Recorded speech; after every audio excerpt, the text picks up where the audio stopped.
Good morning, नमस्ते, राधे राधे। कैसे हैं आप सभी? आई होप आप सब बहुत अच्छे होंगे और मैं भी अच्छी हूँ। तो चलिए गाइस, एक बार फिर से आप सभी का स्वागत है मेरे चैनल रजनी ब्लॉगर में। तो गाइस, मॉर्निंग का टाइम है और आजकल सर्दियों का टाइम है ना, तो सुबह जल्दी उठने का मन तो नहीं करता है, पर फिर भी एक जो हाउसवाइफ होती है ना, वो अपनी ड्यूटी बखूबी निभाती है। सुबह जल्दी उठ के बच्चों का लंच पैक करके, हस्बैंड के लिए लंच पैक करके, ब्रेकफास्ट बना के, और घर के जितने भी मेंबर होते हैं उन सभी का ध्यान रखते हुए, इसलिए वो सुबह जल्दी उठती है कि सारे काम टाइम पे हो और कोई भी ड्यूटी पे या स्कूल पे भूखा ना जाए।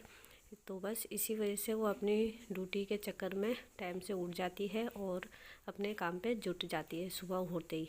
तो बस यही हम सबकी ड्यूटी होती है। तो मैं भी एक हाउसवाइफ हूँ और सुबह होते ही जैसे ही मैंने बिस्तर छोड़ा है, उसके बाद सीधा तुरंत किचन में आई हूँ। और किचन में जो काम होते हैं ना, वो इतने होते हैं कि समझ ही नहीं आता कहाँ से शुरू करें और कहाँ पे ख़त्म। तो बस जैसे जैसे काम दिखता रहता है वैसे वैसे कामों को करती रहती हूँ।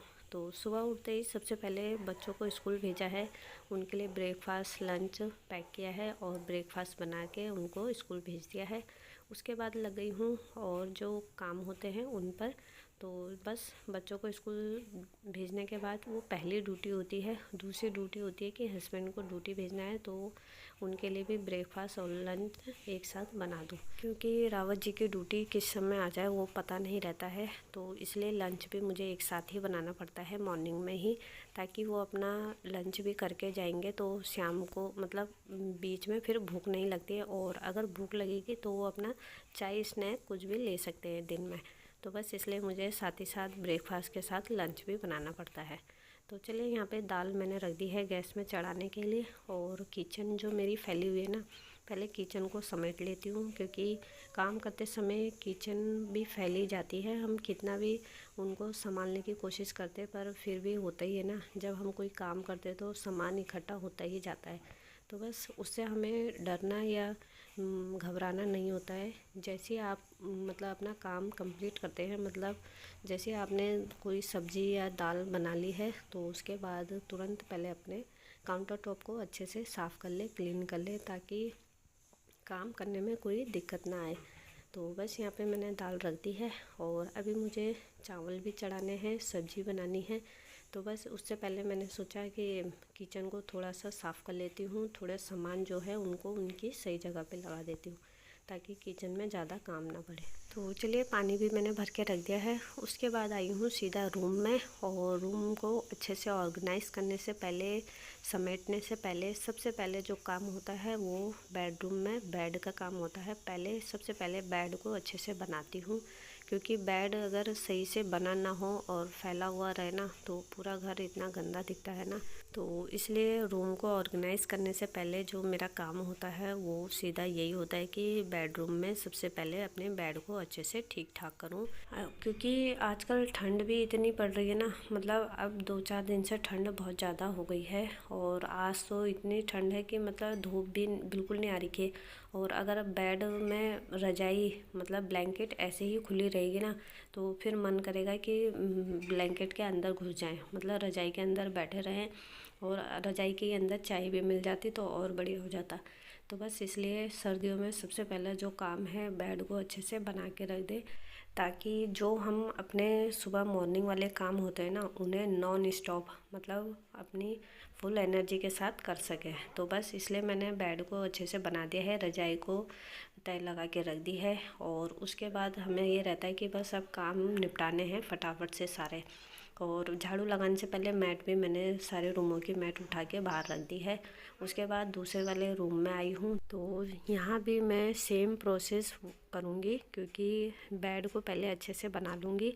और बेड अच्छे से बनाने से पहले यहाँ जो एक नई ब्लैंकेट रखी हुई थी, उसे मुझे अपने जो बेड है उसके अंदर रखना था, क्योंकि रावत जी लेके आ रखे थे, पर वो थोड़ी कम ठंड के लिए है। तो मैंने सोचा उसको बंद करके रख देती हूँ, क्योंकि अब ठंड थोड़ी ज़्यादा हो गई है, तो वो नई वाली ब्लैंकेट खोलने का कोई मतलब ही नहीं होता है, क्योंकि उसको खोल दूँगी तो खाली वो गंदी ही होगी और ठंड उससे रुकेगी नहीं।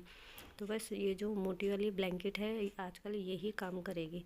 तो बस यहाँ पे वो जो नई ब्लैंकेट थी वो मैंने डाल दी थी बेड के अंदर, और उसके बाद बेड को पहले अच्छे से ऑर्गेनाइज़ किया है, और जो ब्लैंकेट ओढ़ी थी उसे अच्छे से तय लगा के रख दी है। तो बस इसी तरीके से पहले दोनों रूमों में अच्छे से बेड को ऑर्गेनाइज़ कर देती हूँ। और ये जो पिल्लो है ना, ये दूसरे रूम के भी मैं इसी रूम में रखती हूँ, क्योंकि ये छोटा रूम है और मतलब इसको जल्दी मुझे कवर कर लेती हूँ, मतलब अच्छे से ऑर्गेनाइज़ कर लेती हूँ, क्योंकि छोटा सा रूम है और यहाँ ज़्यादा मुझे मेहनत की नहीं ज़रूरत पड़ती है। तो इसलिए पहले इसको पूरे रूम को अच्छे से ऑर्गेनाइज़ करती हूँ, उसके बाद ही ये बड़ा वाला रूम करती हूँ। तो बस ये तो अभी छोटा वाला रूम अच्छे से ऑर्गेनाइज़ करने के बाद मेरा जो ड्रेसिंग शीशा है वो भी छोटे ही रूम में रखा हुआ है, क्योंकि जो बड़ा रूम है ना वहाँ पे थोड़ा सामान ज़्यादा है। तो बस इस वजह से मैंने अपना ड्रेसिंग शीशा यही छोटे रूम में रखा है, बच्चों के रूम में, ताकि सफाई करने में थोड़ी आसानी हो। क्योंकि सारा सामान अगर हम एक ही रूम में भर देंगे ना, तो कोने कानों में सफाई करने में बहुत ज़्यादा दिक्कत और प्रॉब्लम होती है। तो जिस वजह से सामानों को मैंने अपने तरीके से रखा हुआ है कि मुझे सफाई करने में प्रॉब्लम ना हो, और जो घर का कोना काने होते हैं ना वो अच्छे से साफ़ हो जाए। तो बस इसलिए मैंने सामानों को 2 भागों में डिवाइड करके रखा हुआ है। तो बस यहाँ पे ड्रेसिंग शीशा को अच्छे से क्लीन करने के बाद अपने जो दूसरा रूम है उसमें आई हूँ। जो फर्स्ट वाला रूम था वो ये वाला रूम है, ये बड़ा है थोड़ा उस रूम से। तो बस यहाँ पे ऐसी छोटे मोटे सामान, और जो मतलब वहाँ सिंगल बेड है तो यहाँ डबल बेड रखा हुआ है, फिर टीवी है, कुर्सियाँ हैं, कई चीज़ें हैं और टेबल भी है। तो बस इस वजह से ये कमरा साफ़ करने में मुझे थोड़ा सा टाइम लग जाता है, इसको ऑर्गेनाइज़ करने में, क्योंकि जहाँ जिस रूम में सामान ज़्यादा होगा तो वहाँ टाइम थोड़ा ज़्यादा लगता है सफाई करने में, क्योंकि घर के जो सामान होते हैं ना वो इधर उधर हो ही जाते हैं, और कुछ बच्चे भी कर देते हैं, हम कर देते हैं, हस्बैंड कर देते हैं। तो इसलिए सामानों को समेटने में थोड़ा टाइम ज़्यादा लग जाता है। तो चलिए यहाँ पे सामानों को अच्छे से समेट लिया है और उनको उनकी सही जगह पे रखा है, और उसके बाद पूरे घर की अच्छे से क्लीनिंग डस्टिंग करी है। और उसके बाद जो बारी आती है झाड़ू की, जब क्लीनिंग डस्टिंग कंप्लीट हो जाती है ना हमारी, तो बस उसके बाद सीधा झाड़ू लगा देती हूँ, क्योंकि जितनी भी डस्ट है वो नीचे आके गिर जाती है। तो उसके बाद आपको झाड़ू लगाना आसान हो जाता है। तो बस मैं भी पहले डस्टिंग कर ली है और अब फटाफट से पूरे घर में मैंने झाड़ू लगाई है। और आज कूड़ा कुछ ज़्यादा ही हो रखा है, क्योंकि कल ध्रुव अपने लिए चिप्स और बिस्किट उसने लाया था, तो उसने खा के यहीं मतलब मैंने उससे कहा कि डस्टबिन में डालो, और बच्चे देखते हैं ना कि मम्मी देख नहीं रही हैं तो बस बेड के पीछे ही डाल देते हैं।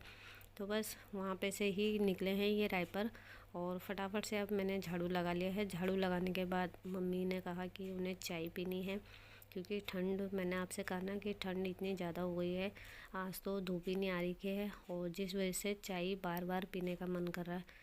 तो बस मम्मी के लिए मैंने थोड़ी सी चाय रखी है इस गैस में, और मम्मी के लिए तो रख रही हूँ, पर मैंने सोचा थोड़ा सा मैं भी पी लूँगी, क्योंकि जब चाय बनती है और चाय को छोड़ कैसे सकते हैं। बस यही होता है, जब हम काम कर रहे होते हैं और साथ में चाय बन जाए तो मन करता है कि 2 घुटाक मतलब 2 चुस्कियाँ हम भी ले ले चाय की। तो बस चाय मम्मी के लिए रखी थी तो मैंने सोचा मैं भी पी लेती हूँ लगे हाथ। तो चलिए, जब तक चाय अच्छे से बनती है, उबाल आती है उसमें, मतलब बॉयल होती है, तब तक मैंने सोचा दाल में छोंक लगा देती हूँ, तड़का लगा देती हूँ। तो बस दाल मैंने जीरे का और लहसुन का तड़का लगाया है। तो बस दाल में तड़का लगाने के बाद चाय में भी उबाल आ गई थी, और उसमें डाल दिया मैंने फटाफट से दूध, और चाय बन गई थी मम्मी के लिए और मेरे लिए, मतलब दोनों के लिए ही बन के रेडी हो गई थी। तो यहाँ पे आ गई है चाय में उबाल, और पहले चाय पी लेते हैं, तब तक जो दाल है उसे कम आंच में छोड़ देती हूँ, आराम से पकती रहेगी दाल। क्योंकि दाल को थोड़ी देर तक अगर हम उबालते थड़काने के लिए रख देते हैं, मतलब थोड़ी देर तक अच्छे से पकाते हैं ना दाल को, तो उसका टेस्ट 2 गुना ज़्यादा बढ़ जाता है। तो बस इसलिए दाल को थोड़ी देर कम आंच में मैं छोड़ दूँगी, और तब तक हम चाय पी लेंगे। मम्मी के रूम में दियाऊँगी चाय, और ख़ुद मैं आराम से बैठ के पी लूँगी। तो चलिए गाइस, चाय हमारी बन गई थी और मम्मी अपने रूम में पी रही हैं, क्योंकि वहाँ उन्होंने रज़ाई के अंदर बैठी हैं, क्योंकि बूढ़े लोगों को ज़्यादा ठंड लगती है हमारे मुकाबले, मतलब जवानों के हिसाब से बूढ़े लोगों को बहुत ज़्यादा ठंड लगती है। तो वो रज़ाई के अंदर बैठ के आराम से चाय पी रही हैं, और मैं भी चाय पी लूँगी। उसके बाद मैंने सुबह मॉर्निंग में ही मतलब जो सुबह मॉर्निंग में कपड़े मशीन में लगाए थे उनको धो देती हूँ, क्योंकि मम्मी ने कोलगेट ब्रश के बाद पाठ पूजा भी करनी है, उन्हें थोड़ा टाइम लगेगा, तब तक मैं कपड़े भी धो दूँगी। जो धोने वाले कपड़े होते हैं ना वो मशीन में लगा दिए थे, तो मैंने सोचा जब तक मम्मी चाय पी रही है अभी कोलगेट ब्रश करेंगे तब तक मैं।